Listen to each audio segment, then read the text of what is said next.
अस्सलाम वालेकुम। मेरा नाम डॉक्टर अरशद है और मैं कंसल्टेंट ऑर्थोपेडिक सर्जन हूँ। आज की वीडियो में हम एंटीरियर क्रूशिएट लिगामेंट यानी कि एसीएल लिगामेंट का जो टेयर है पेशेंट में, उसके लिए जो हम फिजिकली जो टेस्ट कराते हैं वो दो मेन टेस्ट हैं। इसमें एक एंटीरियर ड्रॉ टेस्ट होता है और एक लैकमेंट टेस्ट होता है। अब आज की वीडियो में हम इन दोनों टेस्टों को फिजिकली डेमोन्स्ट्रेट करके दिखाएंगे कि ये टेस्ट हम कैसे परफॉर्म करते हैं, उनकी इंटरप्रिटेशन क्या है, और फिर हम एसीएल की फाइंडिंग को एक्सरे या एमआरआई पर मैं आपको प्रैक्टिकली डेमोन्स्ट्रेट करके और डिस्क्राइब करूंगा। तो आइए, ये एक पेशेंट है, यंग लड़का है जो कि फुटबॉल खेलते हुए गिरा और इसको non contact twisting injury to the right knee हुई लास्ट 4 मंथ से। और उसके बाद से अब इसकी कंप्लेन ये है कि घुटना इसका चलते हुए तो ऐसा महसूस होता है कि अनस्टेबल है और अभी निकल जाएगा या डिसलोकेट हो जाएगा, या इसको फील ऐसा होता है जैसे सीढ़ियाँ ऊपर नीचे ये चढ़ते हुए इसको अनस्टेबिलिटी और लैक्सिटी की फीलिंग आती है। तो आइए, इसमें हम सबसे पहले जो हमारा क्लिनिकली जो तरीकाकार है नी एग्जामिनेशन के लिए, सबसे पहले हम लिगामेंटस इंजरीज को अगर देखें तो हम एसीएल से पहले पीसीएल को रूल आउट कर लेते हैं। उसके लिए तरीकाकार ये होता है, इसको ऐसे दोनों को इकट्ठा करें, दोनों नीज को हम इस तरह ऑलमोस्ट 45 डिग्री के एंगल पर देख पर लगाकर, और साइड से हम इधर से साइड से आके हम इसको देखते हैं कि दोनों का लेवल बराबर है या नहीं। अगर किसी एक का जो सैग हो, पोस्टीरियर सैग हो या टिबिया उसकी पीछे गिरी हुई हो, तो इसका मतलब ये है कि उसके अंदर पीसीएल की इंजरी है। तो इसमें दोनों जो है वो नॉर्मल लेवल पर हैं, इंटैक्ट हैं, दोनों के पीसीएल इंटैक्ट हैं। अब हम इसको एसीएल को चेक करने के लिए एंटीरियर ड्रॉ टेस्ट करते हैं। एंटीरियर ड्रॉ टेस्ट के लिए पेशेंट को स्पाइन पर काउच पे बिल्कुल स्पाइन बिल्कुल रिलैक्स कंडीशन में लेटना चाहिए, और उसके बाद इसकी जो नी है हम ऑलमोस्ट 45 डिग्री के फ्लेक्स करते हैं और उसके पाँव के ऊपर बैठना होता है। पाँव के ऊपर बैठने से पहले पेशेंट से इजाजत लेनी होती है, और अगर कोई उसके पाँव में कोई पेन है तो उसका पूछना होता है। आपके पाँव में कोई दर्द वगैरह तो नहीं? इसके ऊपर बैठकर आपकी बेहतरी के लिए टेस्ट परफॉर्म कर लूं? चलें, शुक्रिया। ठीक है, तो एंटीरियर ड्रॉ टेस्ट करने के लिए इसको करीब से दिखाएं। एंटीरियर ड्रॉ टेस्ट करने के लिए पेशेंट का ये जो हैमस्ट्रिंग मसल्स है, हैमस्ट्रिंग के मसल्स को बिल्कुल फुली रिलैक्स होना चाहिए। इसको रिलैक्स करने के बाद हम अपने जो दोनों थंब हैं उसको टिप जॉइंट लाइन फील करते हुए हम टिबिया के प्रॉक्सिमल टिबिया के दोनों कंडाइल्स पे रखते हैं, और साथ में हमारे टिप ऑफ द थंब के साथ हम फेमरल कंडाइल का लेवल चेक करते हैं। तो हमारा ये जो जॉइंट लाइन के ऊपर और टिबिया के कंडाइल्स को पल्पेट करते हुए हम अपने थंब रखते हैं, और दोनों हमारी फिंगर्स लाइक दिस ऐसे होती हैं।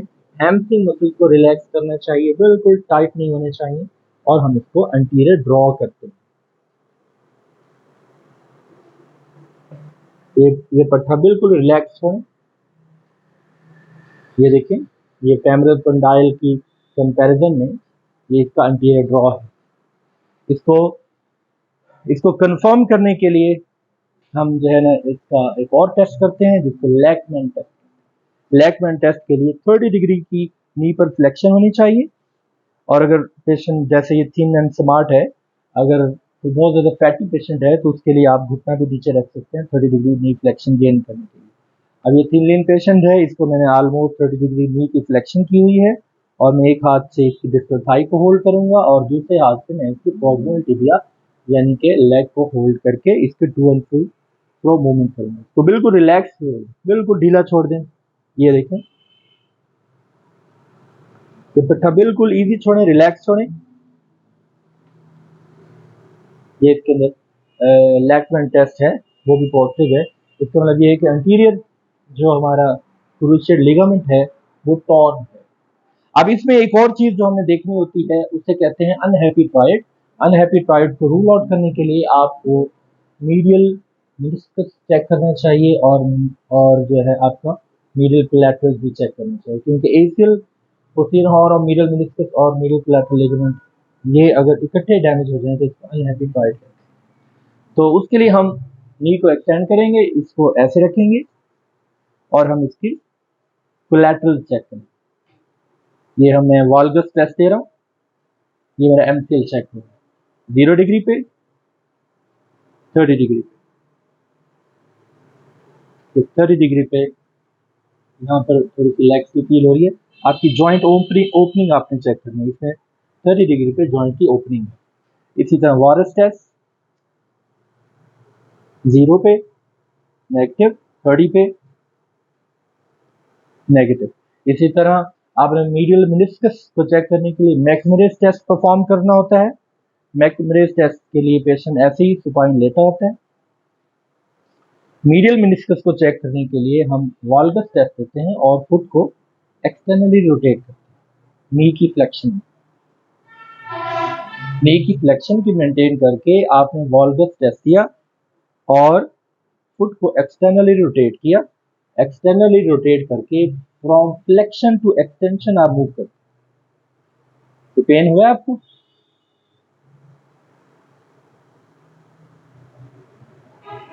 ये मीडियल मेनिस्कस, तो इसमें most probably meniscus is intact because patient is not feeling any pain. अब आ जाए हम इस चीज को एक्सरे पे कंफर्म करते हैं। लिगामेंटस इंजरीज में एक्सरे कराने का पर्पज ये हो सकता है कि हम सी गोन फ्रैक्चर को rule out. Segond fracture है जो लेटरल कैप्सुलर, जो प्रॉक्सिमल टिबिया का अवल्जन फ्रैक्चर होता है। Segond fracture basically lateral proximal tibia का या जॉइंट कैप्सूल का। तो यहाँ पर हमें कुछ अवल्जन कैप्सूल मिल सकता है, अवल्जन फ्रैक्चर मिल सकता है अगर इसमें सी गोन फ्रैक्चर। ठीक है, इसके अलावा टिबियल स्पाइन को हमने देखना होता है क्योंकि टिबियल स्पाइन के साथ एसीएल अटैच होता है। तो अगर एसीएल की इंजरी तो समटाइम स्पाइन की भी इंजरी होती है। अब आ जाए एमआरआई पे। एमआरआई पे हमने एसीएल को कंफर्म करना होता है और ये सारे जो सेक्शंस हैं इनमें हमने नॉच व्यू देखना होता है। तो अगर आप ये सीरीज देखने वाली लाइन देखें, इससे हमारे ये नॉच व्यू है।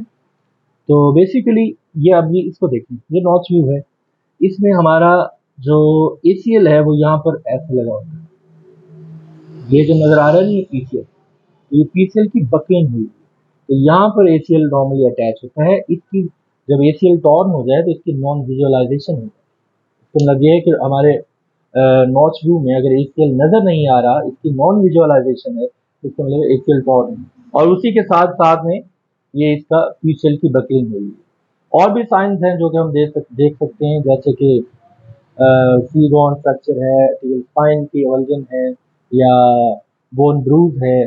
कुछ और फीचर्स जो एसीएल इंजरी के साथ हमें देखने चाहिए एमआरआई पर, वो भी इसके लिए कंफर्मेटरी। तो जब एसीएल की फिजिकल फाइंडिंग और एक्सरे और एमआरआई के बाद एसीएल इंजरी कंफर्म हो जाए, जैसे कि इस पेशेंट में कंप्लीट एसीएल इंजरी है, तब हम इसके ट्रीटमेंट की तरफ चलते हैं। तो ये एक यंग पेशेंट है जिसका 4 मंथ पहले एसीएल इंजरी हुई। तो जो स्टैंडर्ड ट्रीटमेंट है वो है आर्थोस्कोपिक एसीएल रिकंस्ट्रक्शन। इस पेशेंट को ज़रूरत है आर्थोस्कोपिक एसीएल रिकंस्ट्रक्शन के लिए, ताकि इसकी जो नी की स्टेबिलिटी है वो वापसी आ सके। उससे पहले हम जो हैमस्ट्रिंग और क्वाड्स मसल्स हैं उनकी रेंज ऑफ मोशन, उनकी बल्क को हम मेंटेन करते हैं, क्योंकि पेशेंट की जब इंजरी हुई होती है तो उसकी नी की रेंज ऑफ मोशन डिस्टर्ब हो जाती है, जिसकी वजह से एट्रोफी हो जाती है हमारे क्वाड्स और हैम्स।